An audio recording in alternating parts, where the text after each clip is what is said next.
Viewers, I'm Mohammed Rattan. As I said, dialysis. Today I would be talking about the Voting Rights Act of 1965, which is a landmark piece of legislation aimed at protecting and enforcing the voting rights of racial and ethnic minorities in United States.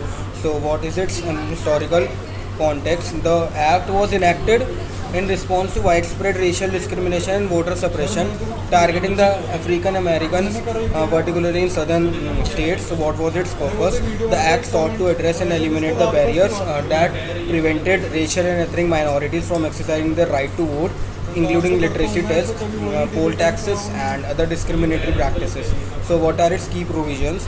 The Act included provisions such as pre-clearance, which required certain jurisdiction with a history of discrimination to seek federal approval for any change to their voting laws or practices. So, Section 2 prohibits any voting practice or procedure that discriminates on the basis of race, color, or language minority status. Over time, the Voting Right Act was expanded to cover more jurisdiction and provided additional protection for language minorities. The Act played a crucial role in dismantling the discriminatory voting practices and increasing the minority voter registration and turnout. So what was the Supreme Court decision?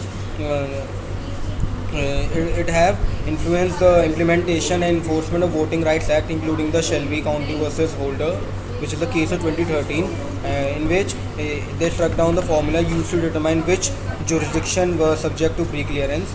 So, what are the amendments? The Voting Right Act has been amended and reauthorized several times, with the most recent reauthorization occurring in 2006.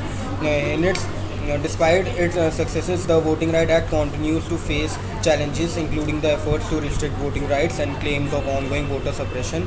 So, what is its significance? The Voting Right Act of 1965 remains one of the most important and impactful pieces of legislation in the United States, ensuring the equal access to the voting booth and promoting democracy for all citizens. So, here viewers, I'll wind up this video, and if any one of you have any doubt regarding the same, do let me know in the comment section. Thank you.